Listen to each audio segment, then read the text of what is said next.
네, 찬송하시겠습니다. 찬송가 185장.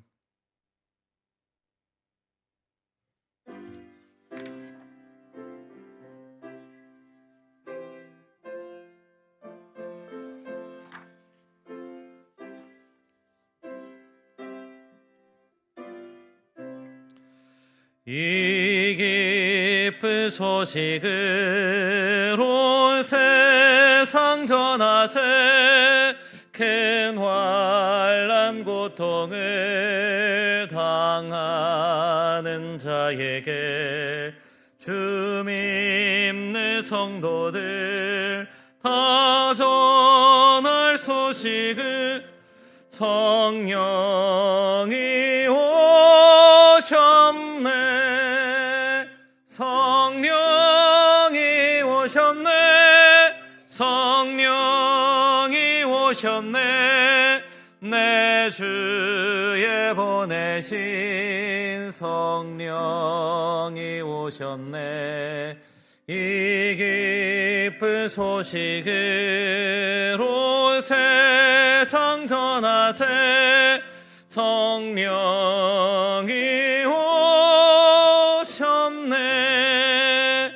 만왕의 왕께서 저 사로잡힌 자 다 구원하시고 잠자유 주셨네. 승리의 노래가 온 성에 들리니 성령이 오셨네. 성령이 오셨네. 성령이 오셨네. 내 주에 보내신 성령이 오셨네. 이 기쁜 소식을 온 세상 전하세. 성령이 오셨네. 한없는 사랑과 그 크신 은혜를 늘 의심하면서 안 믿는 자에게 내 작은 입으로 곧 증언하리니 성령이 오셨네. 성령이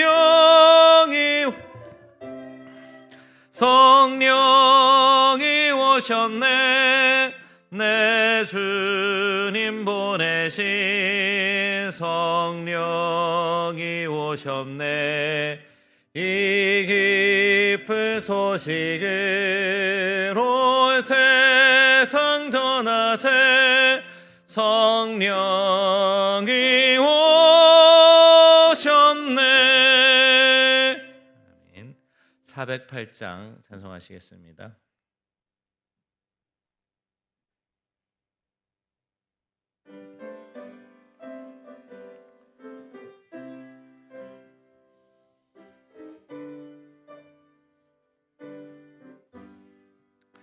나 어느 곳에 있든지 늘 마음이 편하다.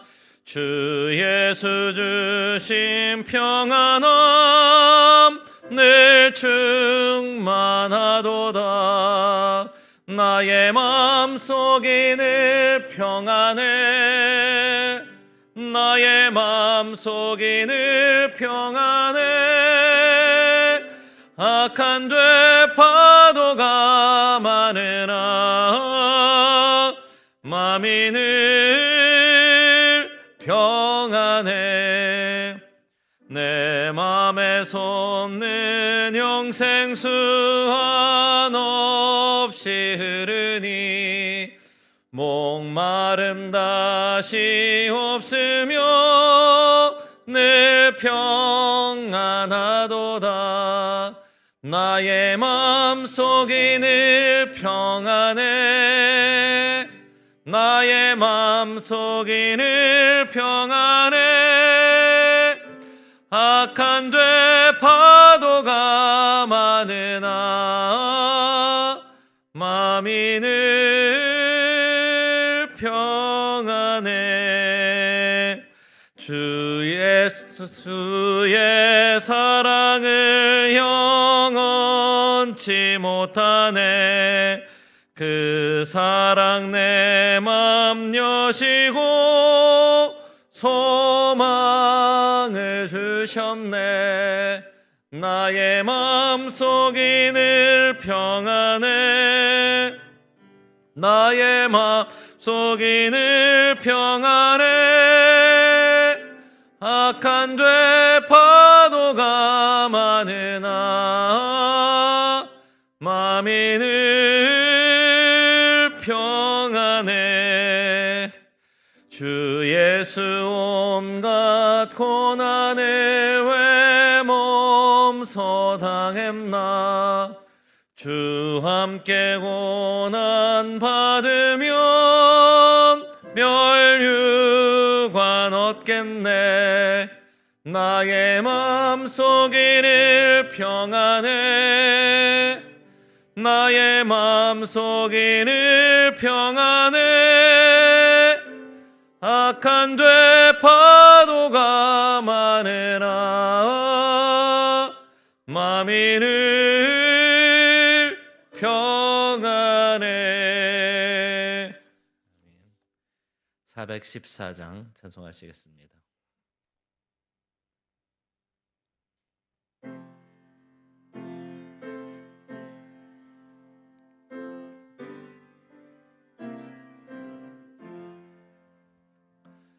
이 세상은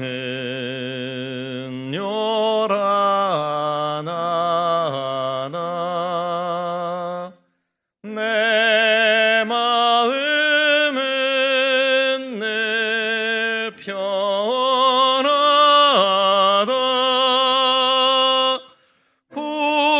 구주의 뜻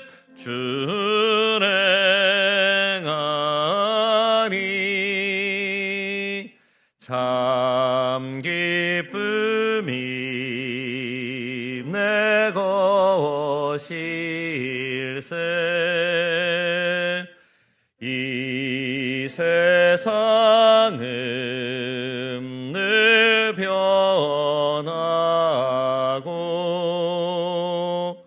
험악한 일 참 많으나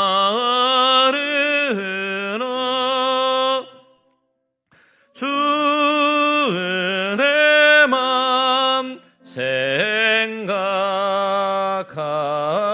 생각하니 참 기쁨이 내 것일세 육신의 눈 못 볼 때에 신령한 눈 곧 밝히사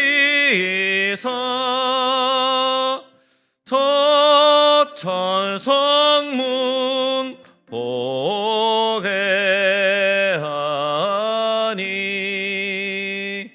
참 기쁨이 내 것일세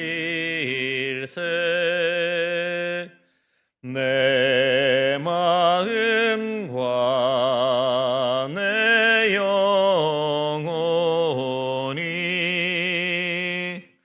모든 욕심 다 버리고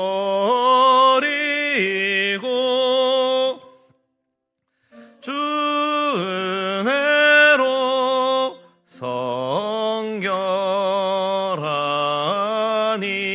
성결하니 참 기쁨이 내 것일세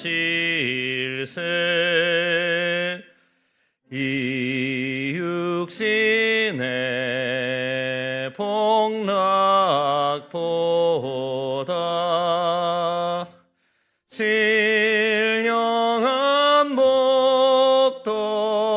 좋으니 내 맘과 뜻 다 아파요. 저 철성만 향해 가네. 300장 찬송하시겠습니다.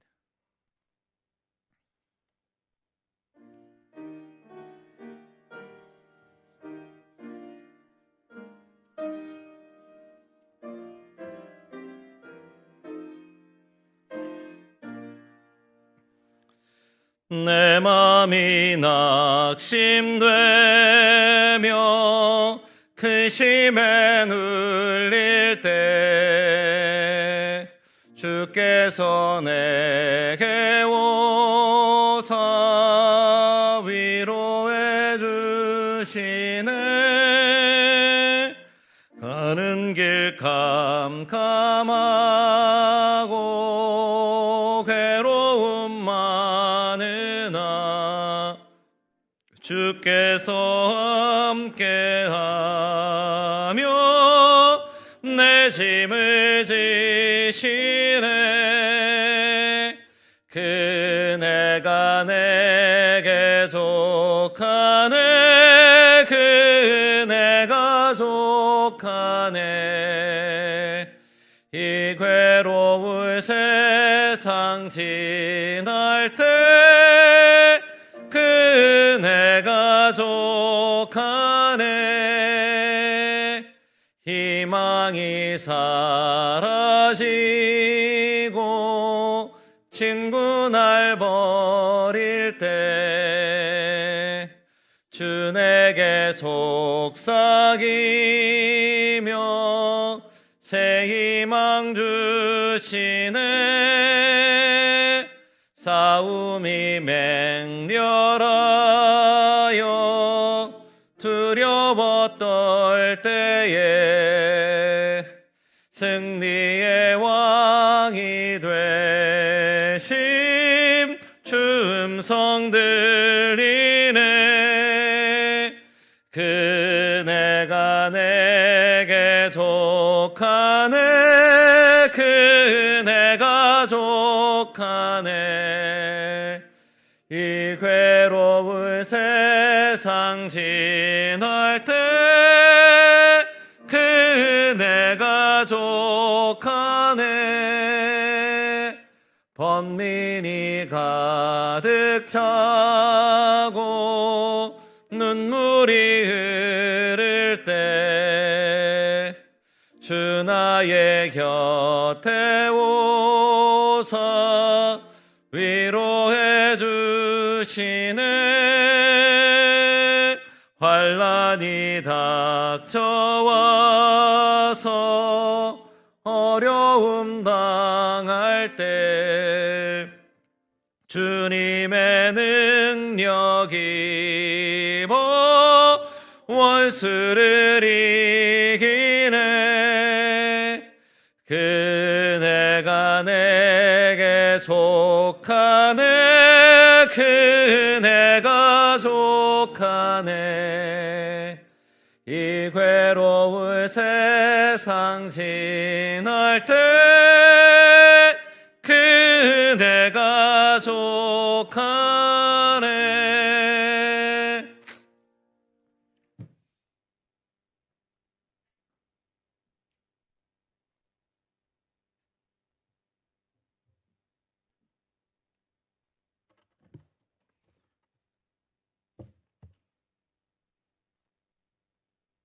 기도드리겠습니다.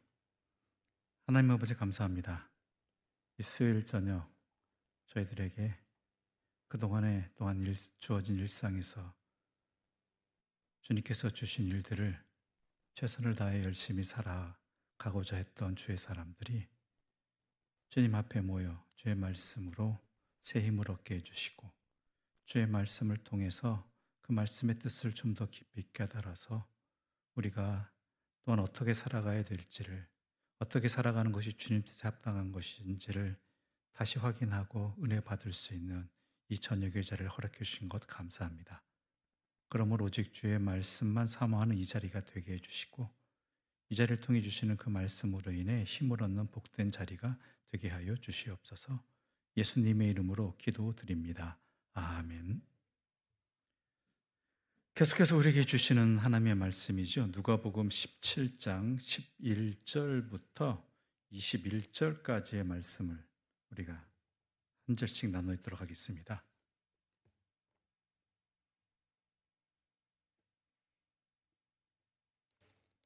누가복음 17장 11절부터 21절까지의 말씀입니다.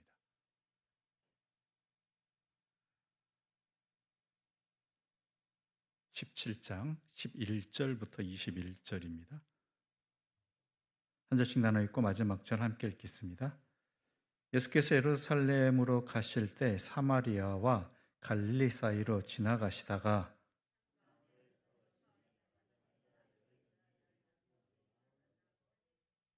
소리를 높여 이르되 예수 선생님이여 우리를 불쌍히 여기소서 하거늘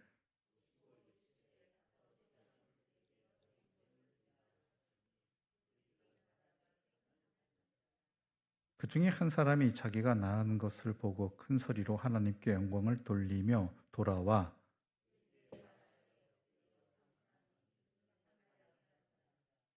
예수께서 대답하여 이르시되 10사람이 다 깨끗함을 받지 아니하였느냐?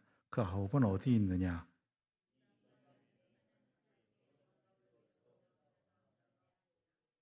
그에게 이르시되 일어나 가라. 내 믿음이 너를 구원하였느니라 하시더라.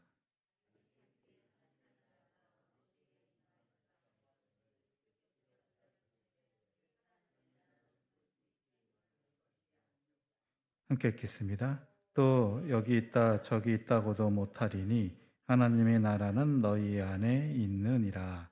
아멘. 예수님께서는 이제 예루살렘으로 가실 때라는 이 말씀이 어떤 의미가 있냐면 이제 공생의 마지막 해를 보내고 계시다는 그 배경을 말하고 있는 것이죠. 예수님께서는 십자가를 향해서 나아가시는 중이었습니다.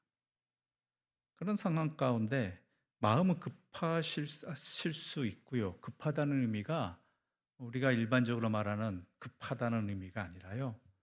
또한 자기에게 맡겨진 사역들과 또한 그 사람들에 대해서 간절한 마음이 더욱 깊어질 수밖에 없다는 것이죠. 왜냐하면 이 땅에서 사역하실 날이 얼마 남지 않으셨지 않습니까?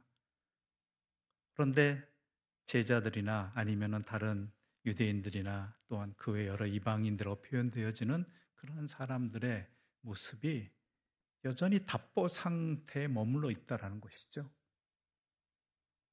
사람 바뀐다는 게 쉬운 일은 아니라고 하지만 예수님께서는 이제 얼마 남지 않은 생애 기간 동안에 이 사역을 끝까지 하시는데 뭔가 그래도 뭔가 달라지는 것들이 좀 있어야 될 기미라도 좀 보여줘. 엘리야의 표현대로 손바닥만한 구름이라도 생겨져야 되는데 그렇지 못한 일들에 인간으로 이 땅에 또한 사셨으니까 조급함도 계셨고 안타까움도 계셨습니다. 그게 오늘 본문의 사건 속에서 잘 드러납니다. 제가 왜 이 말씀을 먼저 드리냐면은 오늘 본문의 사건을 예수님께서 지금 이러한 시간과 상황 속에서 어떤 마음에서 오늘의 본문의 사건을 이렇게 반응하셨는가를 볼 줄 알아야지 이 사건이 기록된 참된 의미를 제대로 알 수 있기 때문이지요. 한 마을에 들어가시니 나병 환자 10명이 예수를 만나 멀리 서서 나병 환자가 하는 이야기는 우리가 누가복음을 통해서뿐만 아니라 여러 성경을 통해서 참 많은 이야기들을 나눴습니다. 한센병이라고도 이야기를 하지요. 근데 나병은 특별히 또 우리가 정리해 보면은 당시에 이게 가장 안타까운 것이 자신들이 그 당시로서는 고칠 수 없는, 물론 그 중에도 고침을 받는 경우들도 있었겠지만 경도에 따라 그 중증에 따라 상황에 따라서 고칠 수 없는 심한 질병에 걸렸다라는 것들, 또한 이것이 전염성이 있어서 격리의 대상이 되었다라는 것들도 있겠지만 이들에게 있어서 더 심각한 어려움은요. 하나님으로부터 버림받은 병이라는 증거라는 병이라는 이러한 당시의 인식 때문이었습니다. 즉 나병 걸렸다라는 이야기는 그 사람이 전에 어떻게 살았던 간에 그는 하나님께로부터 저주받은 사람이라는 증거 같이 여겼다라는 것이죠. 근데 그렇지 않은 사람들도 있잖아요. 모든 병이 하나님께서 진노하셔서 하나님께서 그를 심판하시고 저주하시는 결과로 나타난 건 아니란 말이에요. 성실히 살다가도 열심히 살다가도 아무런 이유 없이 그 병에 걸리기도 하고 또한 죽음을 맞이하기도 하는 것이 현실이라는 것이죠. 근데 특히 나병에 있어서 즉 한센병에 있어서는 이것이 더 아예 그냥 고정관념이 되어버린 상태였습니다. 대표적인 이유들 중에 하나가 하나님의 그 벌을 받은 대표적인 사람이 이제 하나님부터 직접 벌을 받았다고 여겨지는 대표적인 사람 미리암, 모세의 누이 미리암 같은 경우가 그가 하나님께 심판을 받았다라는 대표적인 것이 뭐였죠? 나병에 걸린 거였단 말이에요. 그러니까 이게 직접적으로 모세와 연관되어진 부분이잖아요. 그 외에도 몇몇 그 사람들이 성경에 나타난 사람들이 게하시 같은 경우도 그러죠. 나병 하나님께서 진노하셔서 그 사람을 심판하시는 그 모습이 그 결과가 나병으로 나타났다는 이것 때문에 나병 이꼬르 하나님께서 저주하신 것이다라는 인식이 아예 박혀버린 것이죠.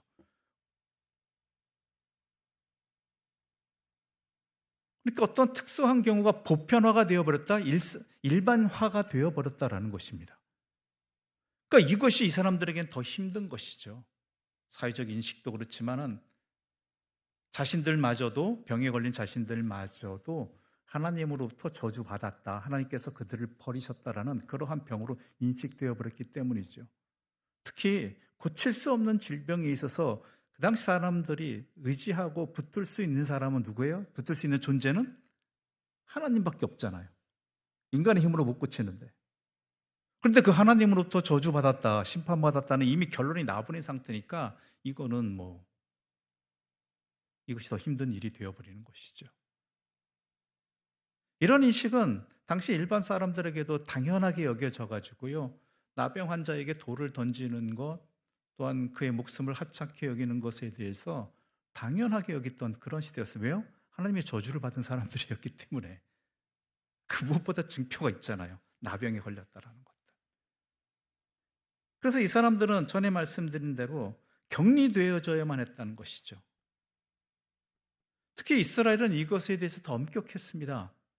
다른 이방의 나라들 같은 경우는 이스라엘보다는 엄격하지 않았거든요.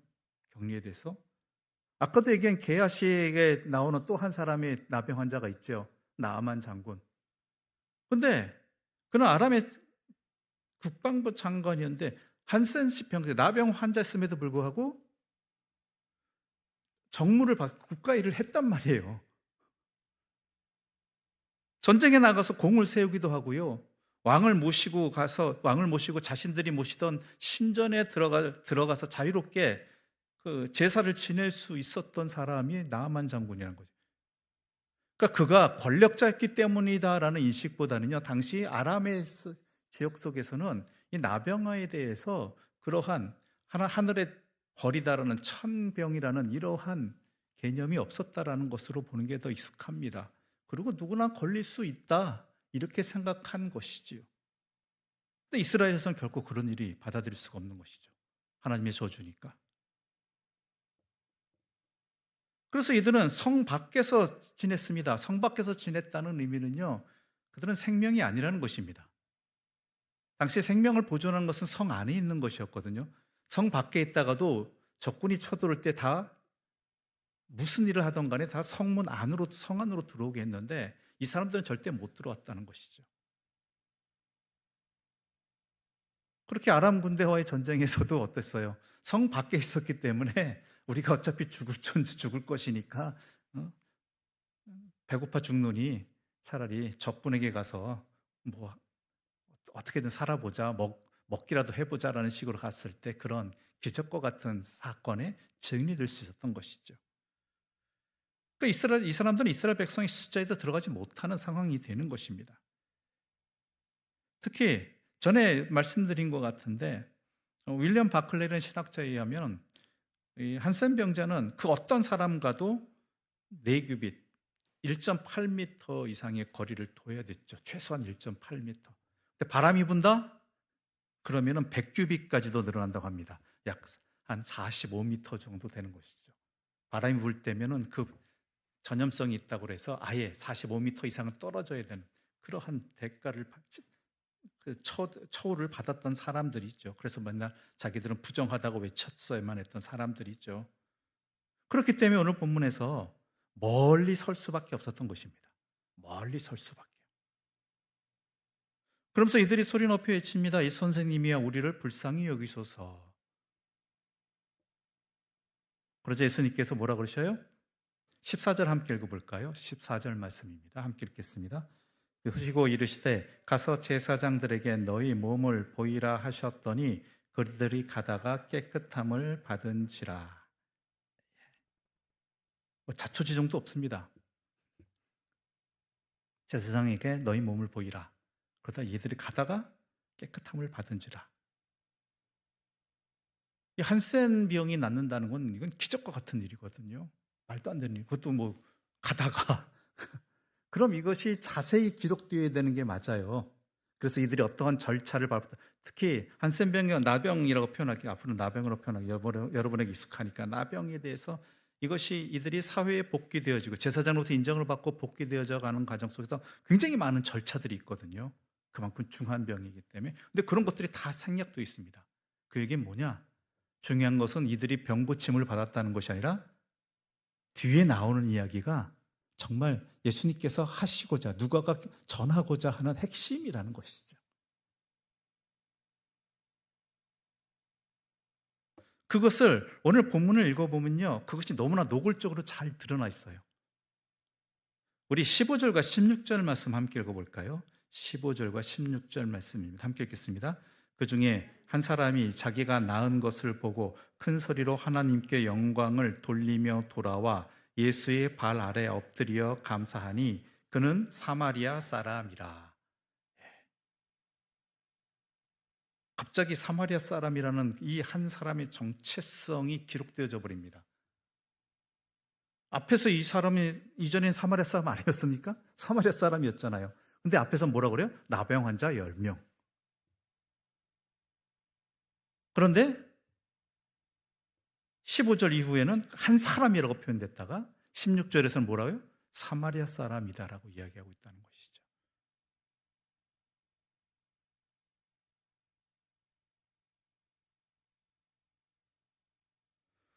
그러니까 이것이 지금 말하고자 하는 이 10명의 나병 환자가 나은 사건을 통해서 누가가 전하고자 하는 이 메시지가 여기에 있다라는 것이죠.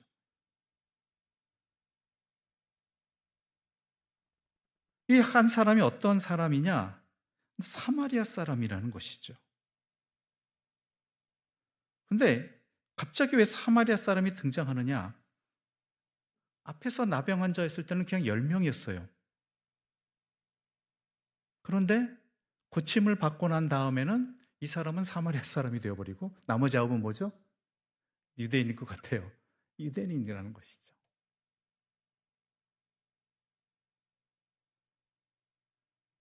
나병 환자였을 때는 이 사람들이 서로 차별이 없었습니다. 구별이 없었어요. 그렇죠? 그냥 똑같이 나병 환자 걸린 동병상련하는 10명의 한 무리였단 말이에요. 같이 움직였어요. 이전에 우리가 사마리아와 유대인의 관계를 살펴보았을 때 이것은 절대 일어날 수 없는 모임입니다. 사마리아과 유대인이 함께 있다? 이건 받아들일 수 없는 일이고 사회적으로 용납이 안 되는 일이거든요. 자기들 안에서도.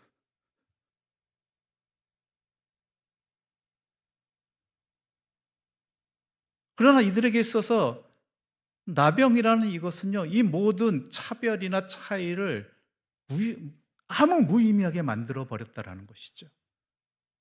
근데 정작 병 고침을 받고 나니까 어떻게 돼요? 차별이 되는 거예요.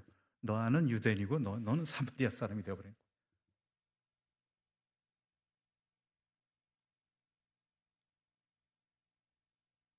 그뿐만이 아니죠.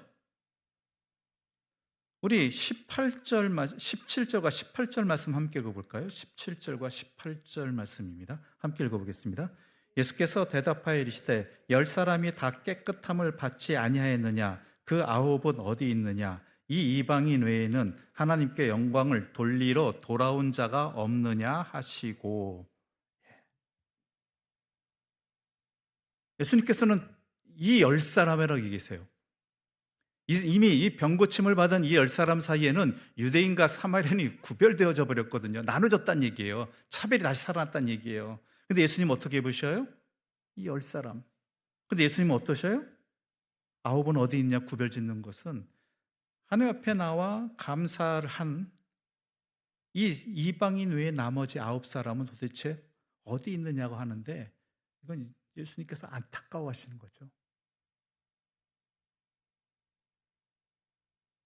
아까 처음에 말씀드렸습니다. 예수님께서 지금 현재 상황은요, 돌아가시기는 그 공생의 마지막 때, 마지막 그 해, 그리고 예루살렘으로 십자가를 지러 가시는 도중에 그 착잡한 마음, 갈급한 마음, 이런 가운데 10사람을 회복시켜 놨더니 어떤 모습이 나타나느냐?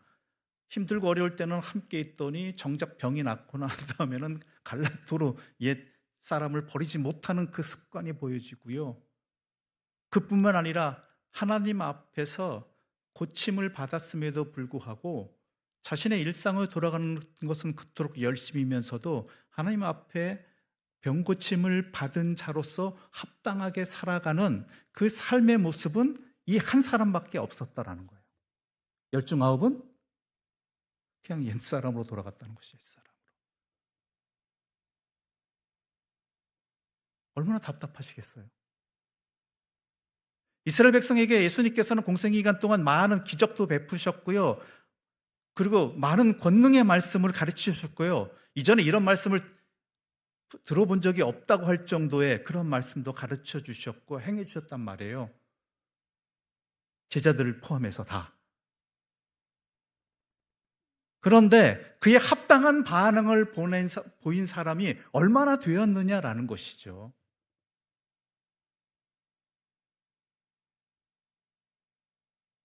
배고플 때는 배고프다고 아우성을 치던 사람 배고픔을 해결해 주고 난 다음에는 뭐예요?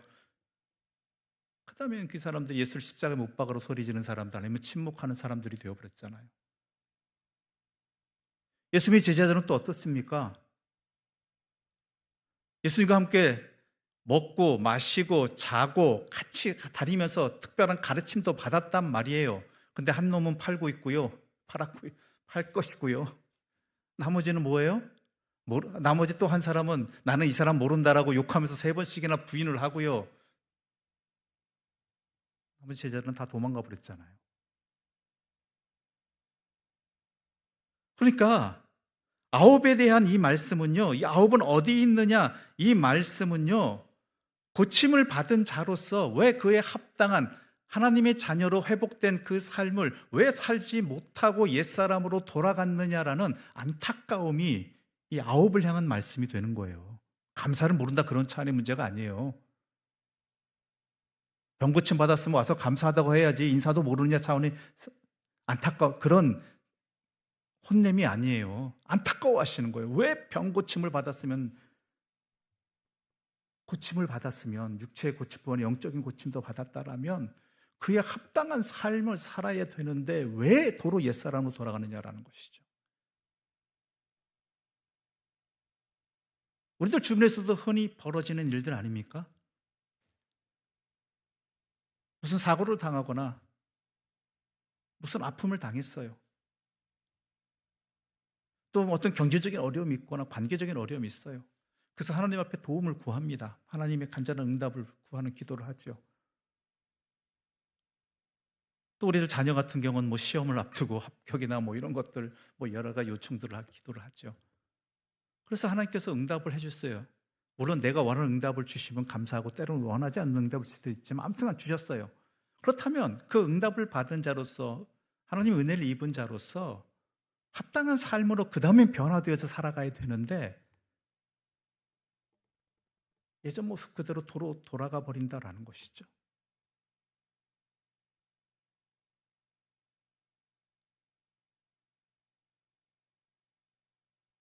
내가 이 병만 낫게 된다면, 이 문제만 해결된다면 하나님 더 열심히 섬기며 하나님 뜻대로 살겠습니다라고 하지만 도로 옛사람으로 돌아가 버린. 그러니까 예수님께서 안타까우신 게 바로 이거예요. 그래서 19절에서 이렇게 말씀하시는 거예요. 19절에서 우리 함께 읽어보겠습니다. 19절입니다. 함께 읽겠습니다. 그에게 이르시되 일어나 가라, 내 믿음이 너를 구원하였느니라 하시더라. 갑자기 내 믿음이 너를 구원하였다라고 이야기하는 거예요. 너의 그러한 삶이, 이거 단순히 이 사람이 인사드리러 예수님 앞에 나왔다 감사하러 왔다는 게 아니라 그러한 삶의 변화가 너를 구원하였다라는 것이죠. 나머지 아분 어떻게 되었냐? 그 믿음의 삶의 변화가 왜 없느냐라는 것이죠.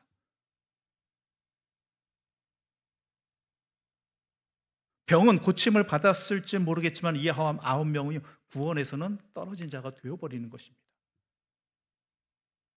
예수님은 우리 모두를 구원하시기 위해 이 땅에 오신 분입니다. 그러기 위해서 십자가를 향해 나아가시는 길이고요.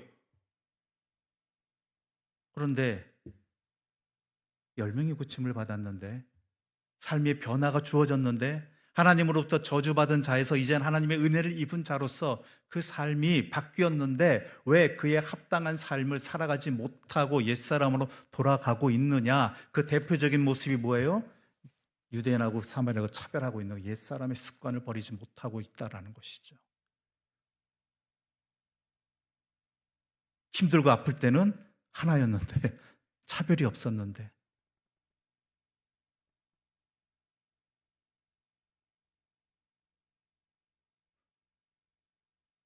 우리가 그러하지 않은가 살펴보아야 된다는 것입니다. 내가 은혜 받았다, 내가 응답 받았다, 내가 어떠한 해결을 받았다라는 것을 통해 진정으로 그 문제 해결에만 내가 초점이 맞춰져 있느냐, 아니면 그것으로 인해 그것이 도리어 동기가 되거나 도구가 되어서 내 삶이 어떻게 변화되었느냐라는 것이죠. 그게 더 중요한 것 아니겠습니까? 병고침을 받는 것이 더 중요하겠습니까? 아니면 구원받는 것이 더 중요하겠습니까? 그러니까 이 본문의 말씀은요, 이 사건은요, 감사도 모르는 9사람에 대한 꾸짖음이 아니라 안타까움이에요. 구원의 기회가 주어졌음에도 불구하고 회복이 있는데 응답하지 못한 구원의 삶을 살지 못하는,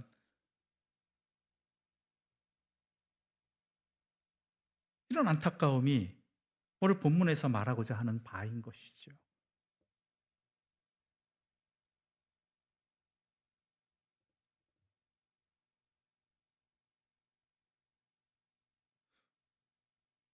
그러니까 이 사마리아인에게는 어찌 보면은 은혜의 말씀이지만, 축복의 말씀이지만 9명에게는 이것은 뭐예요? 심판의 말씀이 되는 거예요. 내 믿음이 너를 구원하였느라. 에게는 9명에게는 너희들은 구원을 잃어버렸다라는 것이죠. 옛사람으로 돌아갔다.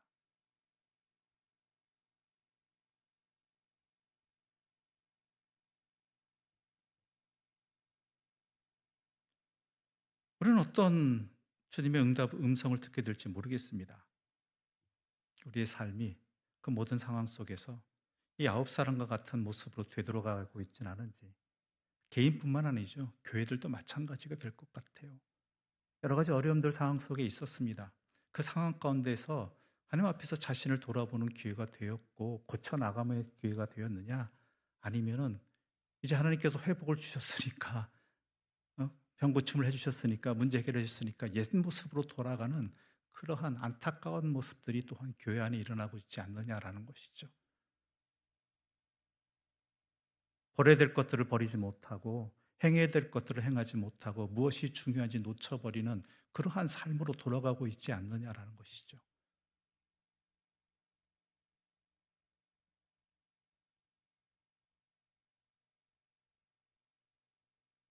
왜냐하면 이런 9사람의 모습과 같은 모습이 우리 교회들에게도 그 모습이 너무나 잘 보여지고 있기 때문입니다.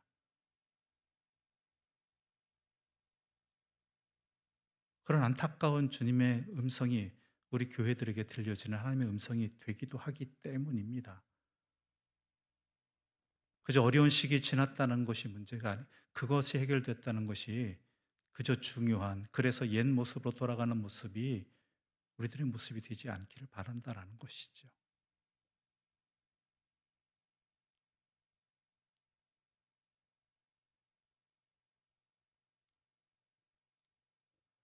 여러분들이 이 성경 말씀을 읽을 때 이러한 주님의 음성을 좀, 주님의 안타까움을 읽으실 수 있는, 그래서 내 자신을 돌아보고 우리의 공동체를 돌아볼 수 있는 기회를 삼기를 바랍니다.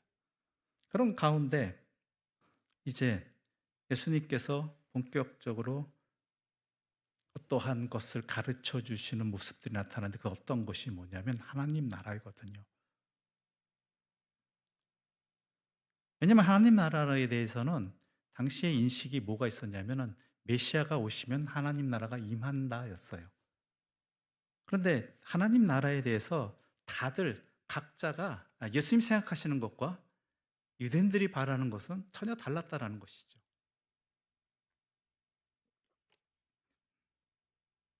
우리 20절 말씀, 20절과 21절 말씀 함께 읽어볼까요? 20절과 21절입니다. 함께 읽겠습니다. 바리새인들이 하나님의 나라가 어느 때 임하나이까 묻거늘 예수께서 대답하여 이르시되 하나님의 나라는 볼 수 있게 임하는 것이 아니요 또 여기 있다 저기 있다고도 못하리니 하나님의 나라는 너희 안에 있느니라. 바리새인들이 찾아옵니다. 아마 이 일 후라는 것, 그 10명의 나병 환자가 나았다는 이야기는 아마 소문이 쫙 퍼졌을 거예요. 이건 뭐 당연히 소문날 일이죠. 그러니까 누가 병 고침을 받았다라는 이야기 속에 특히 나병이 고침을, 그것도 단번에 고침을 받았다라는 이야기는요, 이들에게 어떤 거냐? 진짜 이 사람이 메시아인가? 즉 메시아가 임했다는 얘기는 이스라엘 백성들이, 당시 이스라엘 백성들에게 하나님의 나라가 드디어 이루어지는가? 바로 이러한 생각이 이어질 수밖에 없다라는 것이죠. 그래서 바리새인들이 와서 물은 것입니다. 하나님의 나라가 어느 때 임하나이까? 이 이야기는 지금입니까? 라는 거예요. 당신이 메시아라면 지금 임합니까? 라는 거예요.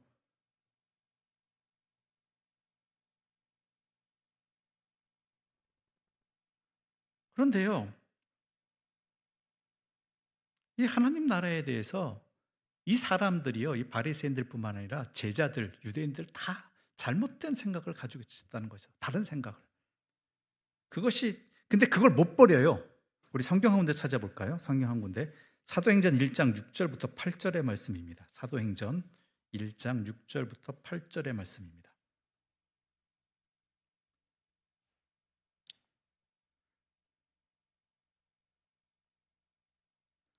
사도행전 1장 6절부터 8절 말씀입니다. 우리 함께 읽어볼까요? 그들이 모였을 때 예수께 여쭈어 이르되 주께서 이스라엘 나라를 회복하심이 이때니까 하니 이르시되 때와 시기는 아버지께서 자기의 권한에 두셨으니 너희 알 바가 아니요 오직 성령이 너희에게 임하시면 너희가 권능을 받고 예루살렘과 온 유대와 사마리아와 땅끝까지 이르러 내 증인이 되리라 하시니라. 제자들이 예수님께 이스라엘이 나라를 회복하심이 이때니까라고 물어요. 이때가 언제? 지금 이 대화를 주고받을 때가 언제였죠? 예수님이 부활하신 뒤에요. 승천하시기 전.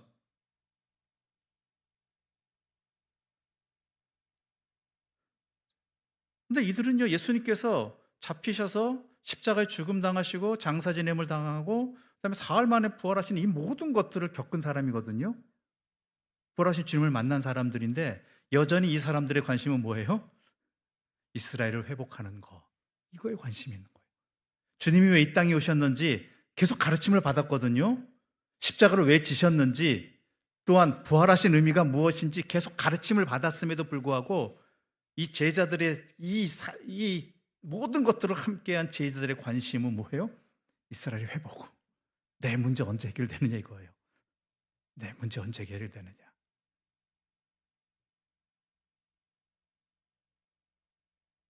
부활하신 주님이 앞에 계심에도 불구하고. 부활하신 주님 관심 없어요. 이스라엘의 회복이 언제냐예요.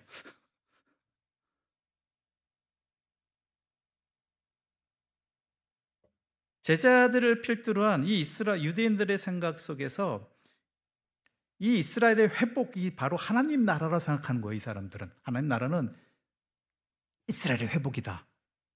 여러분 많이 들어보셨을 거예요. 이 당시 이스라엘 사람들이 생각했던 하나님 나라는 임하는 것은 메시아가 나타나시고 자기들을 압제하는 모든 이방 세력들을 물리치는 것뿐만 아니라 모든 만방 위에 이스라엘이 높이 들리는 것이거든요. 이게 하나님 나라로 생각하는 거예요. 이게 하나님 나라다. 이것을 이루실 분이 누구시다? 메시아다. 그러니까 메시아를 고대하는 이유도 뻔한 거예요. 이스라엘의 회복이에요. 특히 이 사람들이 가장 이상향으로 삼고 있는 실제적인 모델이 어디냐면 다윗 왕이 다스리던 때.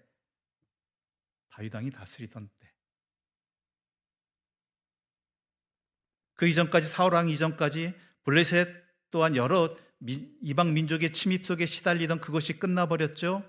또한 이웃 나라에 조공 바치는 것도 끝났죠. 그뿐만 아니라 도리어 땅을 넓히고 강대해졌고 또한 하나님과의 관계 속에서 다윗 왕이 잘 이스라엘을 다스리던 바로 그때가 마치 자기들이 기다리는 하나님 나라의 모범적인 모습이라고 생각하고 있었던 것이죠.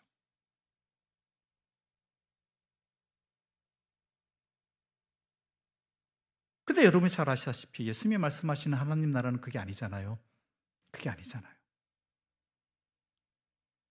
그러니까 이게 자꾸 충돌이 되는 상황 가운데서 예수님은 하나님 나라에 대해서 이런 얘기를 하시고 유대인들은 바리새인을 필두로 해서 제자들도 그렇고 다 이런 생각을 가지고 있는 가운데 충돌이 나고 서로 이해가 안 돼요. 서로 말하는 포인트가 다르잖아요. 그런 가운데 10명의 나병 환자가 한꺼번에 나왔어요. 그러니까 이제 본격적으로 질문을 하는 거죠. 한두 명도 아니고 10명이 한꺼번에 나와버린 이 사건, 말씀 한마디로 가타부타도 없이 이 사건 속에서 본격적으로 자기들이 궁금하고 갈망하던 문제를 던진 것이죠. 이때입니까? 어느 때입니까?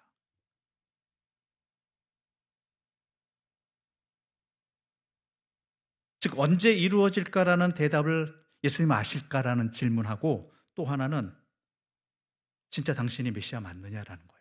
이런 일을 행하는 걸 보니까.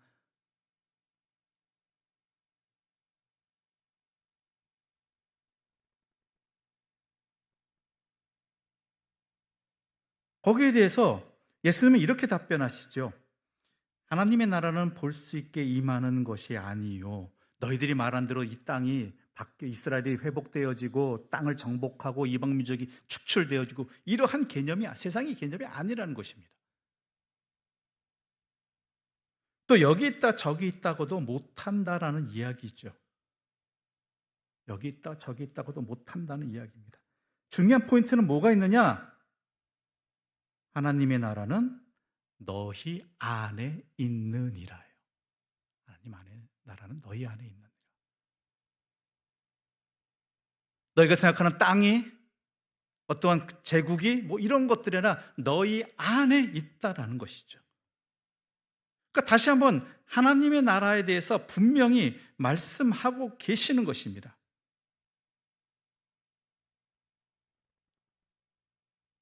그렇다면 너희 안에라는 이 말이 특히 이 안에라는 말이 핵심 포인트가 되는 거예요. 하나님 나라에 대한. 이를 위해서 우리가 먼저 알아야 될 것 중에 하나가요. 하나님 나라는 이미 임하였다라는 것입니다. 이미 임하였다. 무슨 얘기인가? 우리 성경 한 군데 찾아볼게요. 우리 누가복음 11장 14절부터 20절 말씀입니다.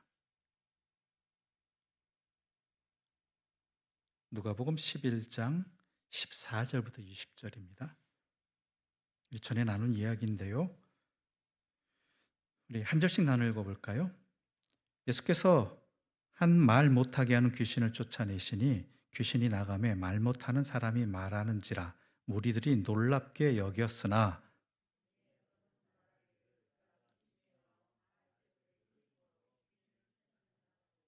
또 더러는 예수를 시험하여 하늘로부터 오는 표적을 구하니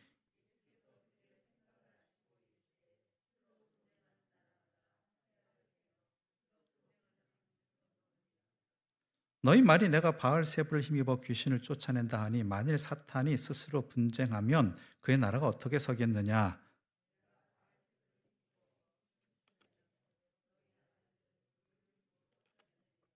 그러나 내가 만일 하나님의 손을 힘입어 함께 예만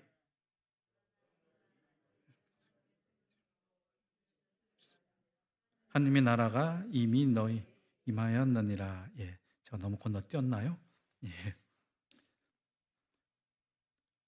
뭐라고 되어 있습니까? 맨 마지막에 하나님 나라가 이미 너희에게 임하였느니라.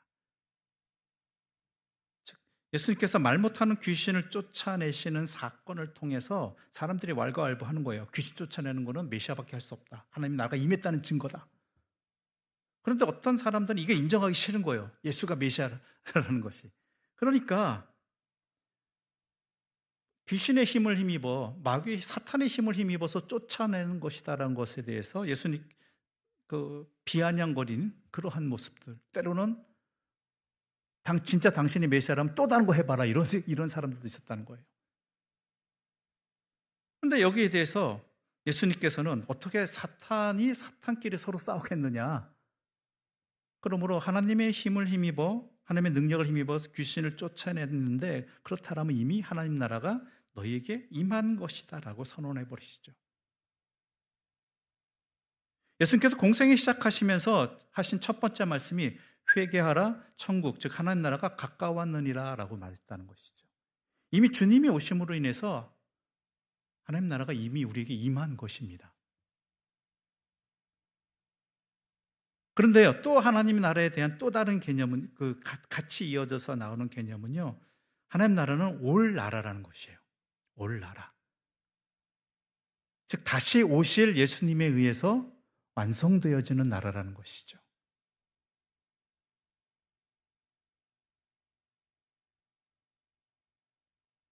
즉 이미 우리에게 임한 하나님 나라도 있지만 다시 오실 주님으로 인해서 완성되어지는 하나님의 나라라는 것이죠. 그러니까 이것을 우리가 제대로 이해하기 힘든 이유가 하나 있습니다. 왜냐하면 우리는 시간의 개념 속에서 벗어나지 못하거든요. 그러나 우리 주님은 하나님 나라는 시간을 초월하는 개념이에요.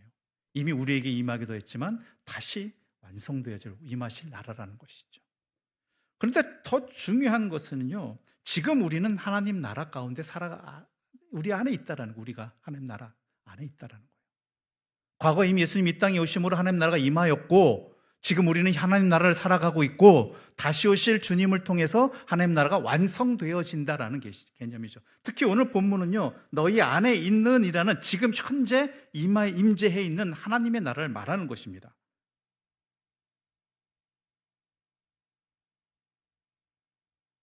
그렇다면 너희 안에란 뜻이 도대체 뭐냐? 먼저 첫 번째 의미는요, 안에라는 개념이 우리 안에, 우리 마음 안에, 우리의 심령 안에 하나님 나라가 이미 임재하였다라는 거예요. 하나님의 다스림 안에 있다라는 거예요. 우리의 마음과 우리의 삶이 주님의 다스리심을 온전히 받으면 우리의 마음과 우리의 삶은 하나님 나라가 된다라는 것이죠. 지금 우리는 하나님 나라에 살고 있는 거예요. 그래서 너희 안에 있다라고 이야기하는 거예요. 이 바리새인들이나 아니면 제자들이나 당시 유대인들이 생각하는 그때, 즉 로마 제국이 물러나고 자신들이 몸 만방에 높이 들림을 받는 그런 때가 아니라 이미 우리에게 임해서 내가 살고 있는데 우리의 심령에 하나님 나라가 임하고 계시다라는 것이에요. 우리 안에.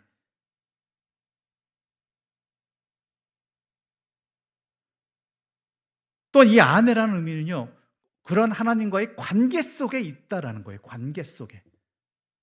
하나님을 아버지라고 부를 수 있고 하나님의 다스림과 하나님의 자녀로서 살 수 있는 이 관계가요, 이미 하나님 나라가 내 안에, 우리 안에 함께 하신다는, 임재하셨다라는 그 증거라는 것이죠.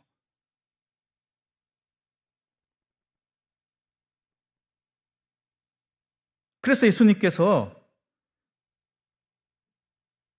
하나님 나라는 볼 수 있게 임하는 것이 아니요 또 여기 있다 저기 있다고도 못한다라고 한 게 바로 이거예요. 우리 안에 있고 우리 그러니까 하나님과의 관계성의 문제이기 때문에 이들이 말하는 것은 이 땅에서의 땅, 힘, 뭐 나라가 망하고 나라가 높임을 받고 이런 차원의 문제가 아니라 하나님께서 나를 다스려 주시고 내가 하나님과의 관계 속에 있는 그 자체가 이미 하나님 나라가 우리 안에 임재해 계시다는 증거라는 것이고 하나님 나라는 그런 거다라는 거예요.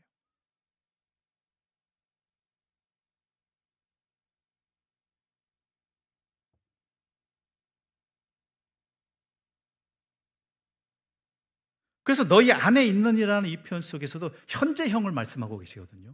지금 현재 너희가 하나님과의 관계 속에 있다. 그것이 바로 하나님 나라가 임했다는 증거다. 너희는 하나님 나라의 백성으로 지금 살고 있다. 하나님을 아버지로 부르는 그 관계 속에 있다. 이게 하나님 나라라는 것이죠.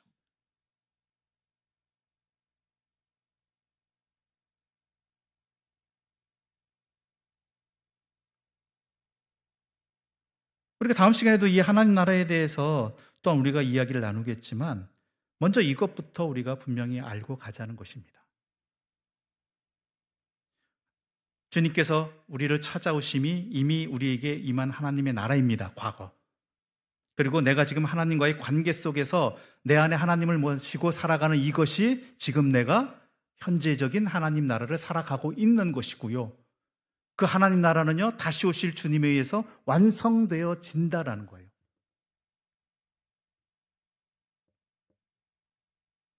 그 하나님 나라가 함께 하심이, 임재하심이 하나님 나라가 우리와 함께 있다라는 것이 지금은 우리에게는 불완전하게 보일지 모르겠지만 사도 바울의 표현에 의하자면 그때가 되면 어떻게 해요? 완벽하게 마치 깨닫게 된다라는 것이죠.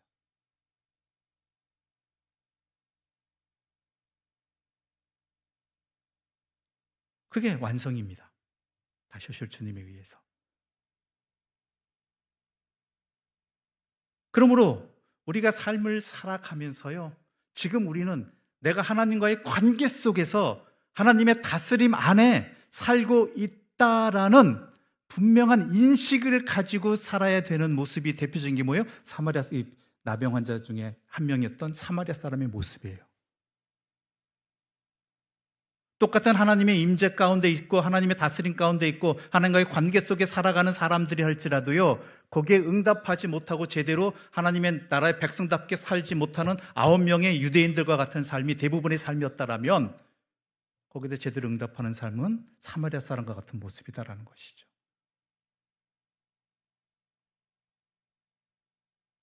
똑같이 결혼식 잔치에 초대를 받아도 신부로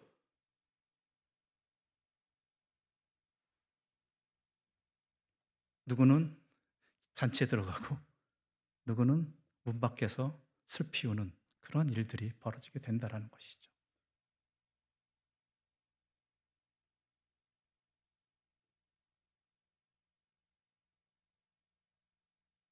하나님 나라는 우리에게 매우 소중합니다. 놓치지 말아야 될 부분입니다. 그리고 무엇보다 내가 지금 하나님 나라의 백성으로 지금을 살고 있다라는 것과 또한 다시 오실 주님에 의해서 이 나라는 완성되어진다는 분명한 인식을 가지고 살아갈 때 우리가 놓치지 말아야 되는 부분들은 우리에게 임하신 이 은혜, 하나님 나라의 백성이라 하나님의 자녀라는 하나님을 아버지로 모시고 살아간다는 이 관계를 놓치지 않고 그에 합당한 하나님의 자녀로서의 삶을 살아가는 것, 나병을 고침을 받은 사람답게 살아가는 것, 하나님 앞에 나와서 감사하면서 주의 뜻을 따르면서 살아가는 이것이 더 중요하다라는 것이죠. 내 믿음이 너를 구원했다라는 이 응답을 받는 것, 잘하였다 충성된 종아 내가 작은 일에 충성을 했으니 내가 너와 나 잔치 자리에 함께 할 것이다라는 주님의 결론의 자리에 함께 하는 것, 이것이 지금 우리에게 중요하다라는 것입니다. 그게 지금 하나님 나라를 살아가는 우리의 모습이 된다는 것이죠.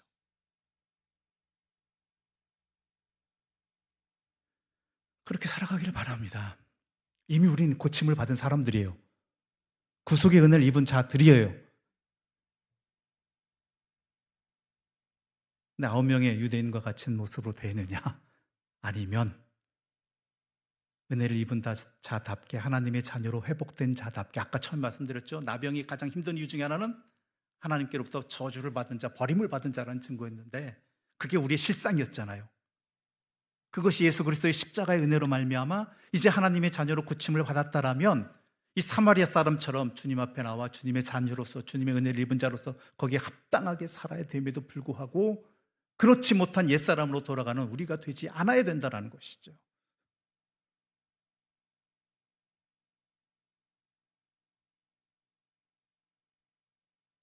여러분, 다시 한 번 말씀드립니다. 여러분은 하나님 나라의 백성입니다. 임재한 하나님의 나라가 여러분과 하나님과의 관계 속에서 살아갑니다. 그렇다면 하나님 나라의 백성답게, 구속의 은혜를 받은 자답게 우리의 삶을 결단하고 살아가는, 주님과 동행하며 살아가는 참된 생명의 삶을 통해서 내 믿음이 너를 구원했다라는 주님의 결론을 받을 수 있는 주님의 사람들 되시길 바라고요. 그러기 위해서 우리 주님께서는 이 말씀을 통해서 우리들이 깨닫기를 기다리고 계시고, 또한 혹시나 이 유대인 9명의 유대인처럼 갔다가도 다시 돌아와서 주님 앞에 다시 서기를 바라시는 그런 주님의 마음이 지금도 변함이 없다라는 것 늦기 전에 그런 기다리시는 주님의 모습도 함께 생각하시면서 우리의 삶을 돌이키고, 또한 나의 이웃들, 내 사랑하는 이들도 그렇게 돌이키기를 간절히 기도하면서 삶을 살아갈 수 있고 도움을 줄 수 있는 주님의 사람들 되시기를 간절히 소망합니다. 기도드리겠습니다. 하나님 아버지, 감사합니다. 주님의 안타까운 음성이 나를 향한 음성이라고 분명히 알게 해주시옵소서. 그저 남의 이야기 듣는 것이 아니라 내가 혹시 그러한 9명의 유대인과 같은 모습은 아니었는지, 내가 하나님의 자녀가 되었고 하나님의 나라의 백성으로 살아가고 하나님을 아버지로 부른다는 이 고침의 은혜를 받아놓고도 우리는 그 은혜에 합당한 새로운 변화된 존재로서의 삶을 놓쳐버리고 옛사람으로 돌아가고 있는 그 9명의 유대인의 발걸음이 나의 발걸음은 아닌지 늦기 전에 돌이키게 해주시고, 또한 놓치지 말게 하여 주시옵소서. 나에게 임한 하나님 나라, 또한 내가 살아가는 하나님 나라의 백성답게 살아가는 그것이 우리에게 참 생명의 삶이고 기쁨이고 유일한 길이라는 것을 결코 놓치지 말고 살아가고 증거하고 나눌 수 있는 주님의 사람들, 또한 주님의 교회가 되게 하여 주시옵소서. 예수님의 이름으로 기도드립니다. 아멘. 하늘에 계신 우리 아버지, 아버지의 이름을 거룩하게 하시며 아버지의 나라가 오게 하시며 아버지의 뜻이 하늘에서와 같이 땅에서도 이루어지게 하소서. 오늘 우리에게 일용할 양식을 주시고 우리가 우리에게 잘못한 사람을 용서하여 준 것 같이 우리 죄를 용서하여 주시고 우리를 시험에 빠지지 않게 하시고 악에서 구하소서. 나라와 권능과 영광이 영원히 아버지의 것입니다. 아멘.